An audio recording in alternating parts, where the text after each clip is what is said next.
La centrale di sterilizzazione di Rapallo, le cure domiciliari e l'RSA di Chiavari potrebbero essere privatizzate, lo denuncia l'RSU dell'ASL 4, secondo cui l'azienda avrebbe avviato manifestazioni di interesse. Chiavari risistema le scogliere colpite dalla mareggiata. Il primo lotto di lavori è partito all'alba. L'intervento, spiega il sindaco, è stato richiesto dagli stabilimenti balneari. Entrati nel vivo i lavori di riqualificazione dell'ex scuola elementare di Cornia di Moconesi. Verranno realizzati 4 alloggi di edilizia sociale e uno spazio di aggregazione per la frazione. Maria invita il cristiano a mettersi in cammino e percorrere il sentiero della fraternità. Lo ha ribadito il vescovo a Castiglione Chiavarese nella solennità di Nostra Signora del Carmelo. 50 anni di storia e di crescita. I volontari del soccorso di Sant'Anna a Rapallo hanno festeggiato il mezzo secolo di vita, inaugurati 3 nuovi automezzi e la bandiera celebrativa, 3.500 i soci dell'ente. Torna a Sestri Levante il Blues and Soul Summer Festival. All'Arena Conchiglia si esibiranno Big Pete Person e Matt Schofield, un ricco sound di tradizione capace di guardare al futuro. Buonasera ai telespettatori di Tigulli Oggi. Nell'ASL 4 Chiavarese c'è un rischio privatizzazione. Secondo i rappresentanti sindacali dell'azienda sanitaria, in almeno 2 casi il processo sarebbe in corso. E di oggi la denuncia della RSU sulla centrale di sterilizzazione di Rapallo e sui servizi di cure domiciliari e l'RSA. Il tema è stato al centro di un dibattito. Sentiamo. Si sta parlando di privatizzazione per quanto riguarda la centrale di sterilizzazione di Rapallo e vi sono voci che parlano della privatizzazione dei servizi di RSA e di assistenza domiciliare integrata. Perché c'è un rischio privatizzazione secondo voi alla centrale sterilizzazione di Rapallo? Noi sappiamo che la nostra centrale di sterilizzazione, che è assolutamente all'avanguardia e contiene macchinari di primissimo ordine, ha ricevuto 3 visite da 3 ditte private diverse. Siccome l'azienda parla di manifestazione di interesse, c'è il rischio assoluto che la privatizzazione avvenga anche in tempi piuttosto brevi. Per le cure domiciliari e l'RSA invece? Stiamo parlando di servizi di assoluta eccellenza, servizi che sono esplicitamente dedicati alla terza e alla quarta età, perciò sarebbe assolutamente un peccato che tutto ciò andasse perduto a favore dei privati. L'azienda che cosa vi risponde? L'azienda purtroppo risponde che al momento non è interessata ad avere confronti con le organizzazioni sindacali. Nella vostra nota si fa riferimento anche all'ospedale di Sestri e al pronto soccorso di Lavagna. In questo senso, in breve, qual è la vostra posizione? Per quanto riguarda il pronto soccorso di Lavagna è previsto che i lavori inizino ad ottobre, ma ad oggi non ci sono più notizie rispetto a questo inizio di lavori. L'ospedale di Sestri Levante è stato svuotato da tutto quello che doveva essere trasferito e attualmente sembra che i lavori siano in forma stagnante. C'era anche in progetto di spostare il CERT presso gli spazi ex fisioterapia di Lavagna, invece da fonte certa sappiamo che l'azienda ha deciso di mantenere la locazione presso l'Istituto Sivori Marini e questo ci fa capire che i lavori in effetti stanno rallentando in qualche maniera. Stante questa situazione, che appello rivolgete all'azienda? Di essere sentiti più frequentemente, di essere considerati in maniera diversa da quanto stanno facendo e soprattutto chiediamo di valutare bene la ricaduta che le scelte politiche dell'azienda possono avere sulla popolazione, soprattutto anziana. E poco fa è arrivata la replica dell'ASL 4, una smentita secca dalla data del suo insediamento. Si legge in una nota: l'azienda non ha mai proceduto ad alcuna privatizzazione di servizi, tutt'altro ha sempre assicurato la copertura degli organici al fine di assicurare la continuità delle attività in gestione propria. In un recente incontro condiviso con le organizzazioni sindacali, prosegue il testo, la ASL aveva ravvisato solo ed esclusivamente quale estrema ratio l'ipotesi di esternalizzazione di alcuni servizi. L'azienda sanitaria conclude che nessuna procedura pubblica mirata ad assegnare a terzi servizi aziendali è a oggi mai stata avviata. Conferma però di aver svolto delle indagini mirate, ma solo per sondare la capacità e le modalità di risposta del mercato, senza alcun vincolo per l'azienda. Ed è stato presentato oggi in Comune a Rapallo il progetto di riqualificazione dell'Istituto Castagneto, chiuso ormai da anni. Il piano prevede la realizzazione di una struttura residenziale per anziani con patologia psichiatrica stabilizzata, dove verranno realizzati interventi socio-riabilitativi e un'area semi-residenziale denominata centro diurno. All'incontro di questa mattina erano presenti, oltre al sindaco e l'assessore ai lavori pubblici, i rappresentanti della cooperativa sociale Coop Selios, aggiudicataria del bando della ASL e prossimo gestore della struttura. Commenta il primo cittadino di Rapallo: finalmente un'altra delle incompiute, una struttura che rischiava di trasformarsi in scheletro fatiscente in pieno centro città si avvia verso una soluzione con grande beneficio per Rapallo. L'obiettivo è di iniziare i lavori in autunno. Veniamo a Chiavari, che la città, il comune, risistema i pennelli colpiti dalla mareggiata del 2018. Il primo lotto di lavori è preso il via questa mattina alle 6:30. Il comune interviene grazie ad un contributo di 150.000 euro messo a disposizione da Regione Liguria per il rifacimento delle difese a mare. Sentiamo. Sono iniziati questa mattina all'alba i lavori di ripristino delle scogliere di Chiavari colpite dalla mareggiata dello scorso anno. Interessata l'area dei bagni comunali, il Gabbiano e Oasi. È consentito l'accesso alla spiaggia, mentre sarà sospesa la balneazione soltanto per la durata dei lavori. Ad oggi abbiamo un pontone che lavora dall'esterno e pesca i massi che sono caduti durante le mareggiate, un po' all'interno ma soprattutto anche all'esterno, perché tanti massi, contrariamente a quanto si pensi, con l'onda di ritorno cadono anche all'esterno delle dighe a protezione. Certo, sono interventi che in piena estate possono sollevare perplessità, tuttavia, precisa il sindaco, sono stati gli stessi gestori degli stabilimenti a chiedere l'intervento tempestivo del comune. Questo primo lotto è stato eseguito su esplicita richiesta di 3 gestori dei stabilimenti balneari, in quanto preoccupati dal fatto che non vi sono più di difesa mare. Infatti appena è bastato un po' di vento che hanno dovuto togliere le prime file degli ombrelloni. L'ordinanza quindi riguarda dal 16 al 20, quindi da oggi fino al 20, anche se si prevede, se il tempo è buono, che i lavori finiscano prima.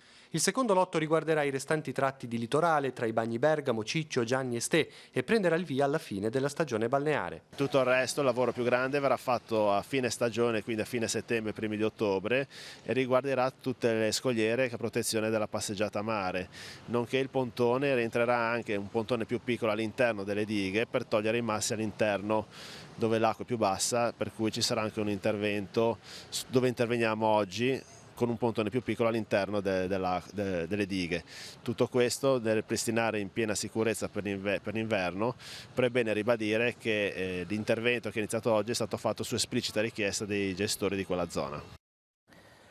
E restiamo in tema taglio del nastro questa mattina a Lavagna per la spiaggia accessibile alle persone disabili, attrezzata, allestita dal comune di fronte al parco Tiguglio. I gestori saranno il Villaggio del Ragazzo e l'Anfas Tiguglio Est, i quali, grazie alla loro esperienza specifica nella gestione di attività turistico-ricettive per persone con difficoltà motorie e sensoriali, garantiranno la presenza di operatori preparati a supportare persone non autosufficienti o con disabilità e aiutarli nell'utilizzo delle diverse attrezzature. A disposizione 2 passatoie, ombrelloni, sedie e sdraio rialzate e una Sunday NC per la discesa in mare. Installato anche un bagno chimico. Credo che questo sia un momento importante per la città e il territorio. Il Tiguglio è caratterizzato da un paesaggio straordinario. Il fatto che davvero tutti possano goderne è sicuramente un grande segno di civiltà. Questo è il commento dell'amministratore delegato del Villaggio del Ragazzo, Giovanna Tiscornia, presente all'inaugurazione. La spiaggia resterà aperta tutti i giorni fino al 15 di settembre,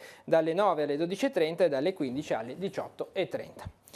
Torna a Chiavari la chiusura estiva serale per Via Raggio. A partire da domani fino al 22 settembre, tutti i giorni dalle 18 alle 2 del mattino sarà vietato l'ingresso e il transito ad ogni categoria di veicolo, ad esclusione delle biciclette. Da domani inoltre verrà istituito un senso unico alternato, regolato da semaforo, in Via Piacenza all'incrocio con Corso Lavagna. Questo per permettere la prosecuzione dei lavori di realizzazione di una nuova condotta di scarico delle acque piovane. Andiamo in Fontana Buona adesso. Sono entrati nel vivo a Cornia di Moconesi i lavori di recupero dell'ex scuola elementare. In questi giorni si sta completando la demolizione delle parti interne. Con un intervento di quasi 400.000 euro verranno realizzati 4 appartamenti di edilizia residenziale pubblica e uno spazio di aggregazione per gli abitanti della frazione. Siamo andati a vedere. Ci siamo, tra virgolette, inventati la partecipazione a un bando per convertire l'immobile a edilizia residenziale pubblica, perché ahimè bisogna sempre cercare i finanziamenti, se no non si riesce a realizzare nulla. Abbiamo vinto quel bando, realizzeremo all'interno della scuola questi 4 alloggi di edilizia residenziale pubblica e riusciremo anche a creare questa sala polivalente che metteremo ovviamente a disposizione di tutti i cittadini di Cornia. I lavori sono iniziati, quali i prossimi step? Allora, i lavori sono iniziati con l'accantieramento e le fasi di demolizione, infatti parliamo di un intervento di ristrutturazione finanziato con un bando della Regione Liguria, settore edilizia, nell'area di social housing. Parliamo di un contratto d'appalto che si aggira intorno ai 400.000 euro. Dopo le demolizioni inizieranno appunto le fasi più operative del cantiere, con la suddivisione delle partizioni interne, il rifacimento della copertura e tutto quello che riguarda il restyling dell'edificio. Quando è prevista la conclusione dell'opera? Allora, la conclusione dell'opera è prevista in circa 2 anni e adesso vediamo se con l'andamento del cronoprogramma dei lavori riusciamo anche ad ottimizzare un attimino anche questi tempi. Per la frazione di Cornia anche un consolidamento di un versante della strada, una messa in sicurezza importante. Sì, c'è una messa in sicurezza idraulica in località Villa di Cornia, un intervento che rientra nelle misure di questa primavera con il decreto Salvini, e quindi la decisione del Comune di Mocconese è quella di andare a sistemare un rivo con attraversamento della strada comunale, quindi con il rifacimento completo di un tombino con tutte le autorizzazioni idrauliche, quindi con i franchi di sicurezza che, come sappiamo, nel periodo e negli eventi calamitosi di alluvioni generano sempre notevoli problematiche. In questo caso l'intervento a quanto ammonta? Allora, in questo caso parliamo di un intervento di circa 50.000 euro, il cui la realizzazione dei lavori è in corso, sono stati adesso realizzati i pali per poter poi consolidare delle parti, realizzare poi gli scavi, ma contiamo insomma di completarlo entro l'estate. Per quanto riguarda la viabilità, ANAS ha in programma i lavori lungo le statali 523 e 225, notizia che andiamo a leggere sul nostro sito teleradiopace.com. Nel primo caso, per consentire l'intervento di manutenzione degli impianti della Galleria Madonna della Guardia al Colle di Velva tra Castiglione Chiavarese e Maissana, da oggi e sino a venerdì 19 la strada sarà chiusa in entrambe le direzioni nella sola fascia notturna tra le 22 e le 6 del mattino successivo. ANAS ha programmato inoltre lavori di rifacimento dell'asfalto lungo la 225 della Val Fontana Buona. Da domani sarà in vigore il senso unico alternato in tratti saltuari lungo l'intero asse della statale tra Chiavari e Bargagli. La limitazione sarà attiva durante i soli giorni feriali fino all'ultimazione dei lavori prevista entro il 18 di ottobre. E sono in corso lavori di ristrutturazione della palestra annessa alla scuola media di Via Val di Canepa, Sestri Levante. Per una spesa di oltre 30.000 euro verranno rifatti gli impianti, la pavimentazione, i sanitari e le porte di entrambi gli spogliatoi. Il termine dei lavori è previsto per la fine di luglio. A partire dalla terza settimana di agosto sarà poi rimossa l'attuale pavimentazione e installata al suo posto una superficie tecnica in gomma altamente prestazionale dello spessore di 7 mm per un ulteriore impegno di spesa di 30.000 euro. È da tempo che i residenti della frazione di Villa Rovereto a Sestri Levante segnalano problemi sulla mancata erogazione di acqua potabile, una situazione paradossale e inaccettabile che continua a creare disagio. Lo denuncia il consigliere comunale Marco Conti, che ha presentato in merito un'interrogazione al sindaco e ha chiesto che la società dell'acqua potabile metta a disposizione un servizio sostitutivo come ad esempio un'autobotte. Oggi, voltiamo pagina, oggi la Chiesa celebra la Beata Vergine del Monte Carmelo, tante le comunità in festa in questi giorni nella nostra diocesi. Questa mattina il Vescovo ha presieduto la Santa Messa nella chiesa di Sant'Antonino Martire a Castiglione Chiavarese. Monsignor Tanasini ha richiamato tutti a vivere in fraternità. Sentiamo. Non possiamo vivere una festa in onore di Maria del Monte Carmelo senza scuotere la nostra vita cristiana. Una fede che si deve fare cammino, accoglienza e fraternità. Sono le strade che Maria indica ai cristiani di oggi. Lo ha ribadito il Vescovo nella solennità di Nostra Signora del Carmelo nell'omelia della celebrazione eucaristica presieduta a Castiglione Chiavarese. Come possiamo dirci comunità cristiana se tra noi siamo divisi, gelosi, contrapposti? Ha chiesto Monsignor Tanasini. La fraternità, ha ribadito, deve essere nel segno distintivo. Perché il mondo ha bisogno di vedere una comunità cristiana fraterna, cioè che prende sul serio la parola del Signore, che la vive e vivendola vive la carità. Il vescovo in precedenza aveva puntato l'attenzione sul cammino che la salita al Monte Carmelo, metafora della salita a Cristo, invita a fare a ciascun credente, una salita morale, spirituale e di fede, rinvigorita dalla parola di Dio e proiettata nella vita eterna. La nostra vita cristiana ha bisogno di essere vivace, di essere impegnata, perché salire il monte vuol dire impegnarsi, vuol dire muoversi per conquistare, per elevarsi. Una festa molto sentita nell'Alta Val Petronio, quella di Nostra Signora del Carmelo, e i fedeli in questi giorni hanno affidato all'intercessione di Maria le loro preghiere e lo ha fatto anche chi a causa dell'età non può partecipare di persona alle varie celebrazioni. Chiedono appunto di essere anche sostenuto in questo cammino. Io personalmente sono andato da tutti gli ammalati, gli anziani e tantissimi si commuovono nel non poter esserci, perché sono persone che l'hanno vissuto tanto fisicamente, hanno partecipato al triduo, hanno partecipato alle celebrazioni, soprattutto alla processione. Tantissime persone portavano l'immagine della Madonna in processione e gli dispiace non poterlo più fare, però poi io dico: guardate che forse siete voi che lo portate avanti anche con la vostra preghiera. Festa patronale anche a Lavagna in onore di Nostra Signora del Carmine. Questa sera alle 21 la processione per le vie della città, al rientro in chiesa l'adorazione e la benedizione eucaristica. Domani alle 16 la messa per gli anziani e gli ammalati, durante la quale sarà amministrato il sacramento dell'unzione degli infermi. Un anniversario tondo è stato raggiunto in questi giorni dai volontari del soccorso di Sant'Anna a Rapallo. Il sodalizio ha festeggiato i 50 anni di attività sul territorio con una giornata celebrativa in cui si sono ricordati i militi del passato e premiati quelli che mandano oggi avanti l'ente. Vediamo.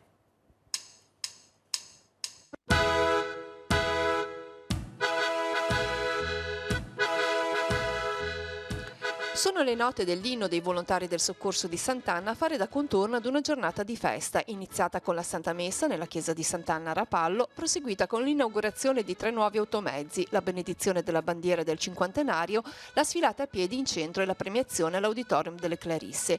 I momenti celebrativi per questo mezzo secolo di vita dell'associazione sono un'occasione per ciascuno di ripercorrere il proprio cammino all'interno dell'ente. Quando mi sono sposato sono venuto a abitare a Rapallo. Ho iniziato subito, a 24 anni ho iniziato a fare questa, è una bella avventura. Una cosa che rifarei volentieri se avessi 25 anni, ma non ce li ho. L'associazione conta oggi 3.500 soci, di cui 80 volontari effettivi impegnati nell'attività di soccorso e di protezione civile. La medaglia d'oro è stata consegnata a quelli che hanno dato ampia disponibilità di tempo al sodalizio, ma al di là del riconoscimento quello che conta è la motivazione che spinge a prodigarsi per il prossimo. Siamo sempre stati lì da ragazzini, sentiamo che possa essere utile per tutti, per tutta la popolazione, per noi e per chi ne ha bisogno. E boh. Viene da pensare che quando i primi passi che abbiamo fatto quasi si andava a partire con l'ambulanza col biglietto perché non c'erano manco telefonini, mentre invece adesso la tecnologia, la formazione e tutto ci ha portato a questa realtà qua. I 50 anni dell'associazione per ciascun socio hanno rappresentato anche una fetta importante della propria crescita umana e personale. Era un atto dovuto nei confronti di chi ci ha preceduto, nei confronti della città e anche di quelli che stanno guidando, direi, in maniera positiva la società. Abbiamo una storia, abbiamo 50 anni vissuti per fortuna dall'inizio alla fine, e quindi è un po' come ripercorrere la nostra vita e girarsi indietro e vedere 50 anni come in un film.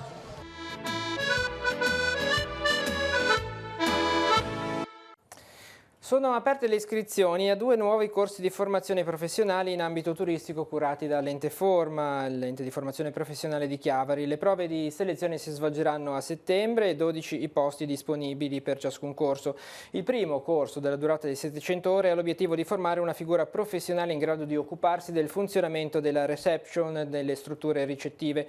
La figura professionale in uscita, invece, dal secondo corso, della durata di 650 ore, opererà all'interno delle strutture alberghiere, carrozziere, occupandosi di lavoro di movimentazione dei bagagli, manutenzione, riparazione impianti, apparecchi e arredi, mantenimento di ordine e pulizia delle aree di accesso al pubblico, rifornimento del deposito dei materiali alberghieri. Entrambi i corsi sono rivolti a giovani e adulti disoccupati o in stato di non occupazione che abbiano compiuto i 18 anni di età e abbiano almeno un diploma di scuola media superiore per il primo corso e almeno una qualifica triennale per accedere al secondo. I corsi sono gratuiti, finanziati dalla Regione Liguria nell'ambito di un progetto specifico che ha come capofila Iscot Genova. La cronaca: la scorsa notte uno sconosciuto ha danneggiato 6 biciclette regolarmente legate ad una rastrelliera nel centro di Sestri Levante. Il soggetto in questione ha preso a calci i mezzi. Il personale dell'aliquota radiomobile dei Carabinieri di Sestri Levante ha raccolto i particolari utili al riconoscimento dell'autore del fatto. È stato riconosciuto in un 25enne straniero residente nel posto con precedenti di polizia. Il giovane è stato denunciato in stato di libertà per danneggiamento. E restiamo a Sestri Levante, ma voltiamo decisamente pagina perché torna l'appuntamento estivo con il Blues and Soul Summer Festival, serata in programma domani sera a Sestri Levante con 2 ospiti d'eccezione, Big Pete Pearson e Matt Schofield. Sul palco anche il gruppo dei Gamblers. L'intervista di presentazione, sentiamo. Tradizione e modernità per l'estate blues di Sestri Levante. L'Arena Conchiglia ospiterà infatti l'82enne afroamericano Big Pete Pearson e Matt Schofield, 41enne di Manchester. Nel primo caso decenni di musica con le icone del blues americano, nel secondo un sound coinvolgente che guarda al futuro. Per gli appassionati l'appuntamento è per mercoledì 17 luglio alle ore 21 con il Blues and Soul Summer Festival. Il sound di Big Pete è un sound legato agli artisti con cui ha suonato. Lui ha suonato con B.B. King e cantato anche con B.B. King, ha suonato con Freddie King, ha suonato con Albert King e quindi c'è questo sound degli anni 70 dove il blues incominciava a sconfinare nel rock ma che rimaneva sempre molto molto fedele a se stesso. Invece Matt Schofield spingerà il blues su alcuni territori che possono rappresentare anche un futuro per quella musica. Suona con tutti i più grandi artisti contemporanei, da Robin Ford e a tantissimi altri artisti blues, tra cui Kirk Fletcher ed Eric Gales, che è l'attuale vincitore del Grammy Award del blues. Ascoltare dal vivo Big Pete Pearson è come partecipare ad una lezione sulla storia del blues e rimanere affascinati dall'indomabile desiderio di fare musica. A 83 anni infatti ha scelto di fare un disco in Liguria con persone con cui ha girato l'Europa, registrando proprio nel Tigullio. Un esempio per tanti giovani musicisti e non.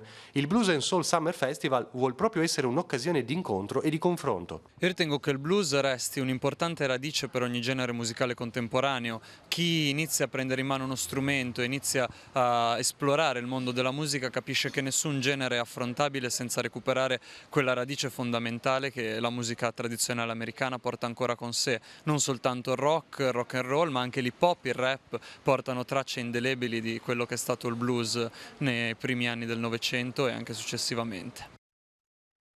Con il progetto I Lions per il Tigullio, il distretto 108 IA2 dell'associazione ha sostenuto 3 progetti per aiutare chi aveva subito danni dalla mareggiata dell'ottobre scorso. Così anche grazie agli altri club Lions del Tigullio, Sodalizio è riuscito ad aiutare la Canottieri di Santa Margherita Ligure, la ricostruzione della fontanella in piazzetta San Michele di Pagana, il ripristino della piazzola attrezzata per persone disabili e con difficoltà motorie a Sestri Levante. In quest'ultimo caso, tra le altre cose, i Lions hanno donato una carrozzina per il mare. La cerimonia di chiusura dell'anno di attività del gruppo si terrà domani mattina alle 10 sempre alla piazzola del Balin di Sestri Levante. E adesso nella nostra agenda altri appuntamenti per la giornata di domani.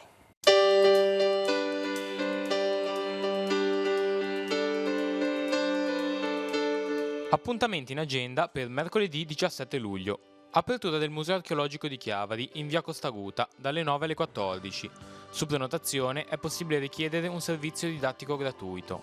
Dalle 10 alle 12 apre le visite il Museo Diocesano di Arte Sacra, sito a Chiavari in piazza Nostra Signora dell'Orto. È possibile organizzare visite guidate previa prenotazione. Dalle 14:30 alle 19:30 apertura del Museo del Merletto, sito in Villa Tigullio a Rapallo. Nel Salone Blu dell'Acquario di Genova sarà presentato il documentario Io Mediterraneo, che racconta gli effetti dei cambiamenti climatici nell'area marina protetta di Portofino. Inizio alle 17:30, l'evento è gratuito. Estate Ambiente a Lavagna organizza visite guidate al borgo e alla Basilica dei Fieschi, alla scoperta delle testimonianze del dominio dei conti di Lavagna. Ritrovo alle ore 18:30 in piazza Cordeviola. La ludobiblioteca Libri in Gioco e l'Alci Ragazzi Tigullio organizzano giochi, laboratori creativi e letture per ragazzi dai 3 anni in su, alle 20:30 in Piazza Ravenna a Lavagna. 29esima edizione del Blues and Soul Festival di Sestri Levante, con il polistrumentista cantante Big Pete Pearson e il chitarrista Matt Schofield, alle 21 al Teatro Arena Conchiglia. Prosegue la rassegna Da Sestri al Mondo, dal mondo a Sestri, al Musel di Sestri Levante. Alle 21 Fabio Salini racconterà dei suoi viaggi in Vespa attraverso i 5 continenti. Sarà anche presentata la canzone La Vespa, scritta da Nicola Rollando, interpretata dalla voce di Emanuela Musante e dal piano di Alberto Cafferata.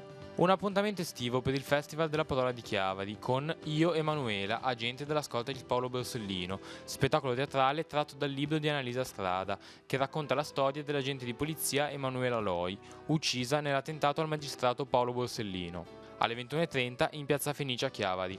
L'associazione teatrale I Caleidofuochi porterà in scena lo spettacolo L'imprevedibile accidente di uno straniero e di una piccola nazione di Tommaso Benvenuti, alle 21:30 nel Teatro della Torre del Borgo di Lavagna.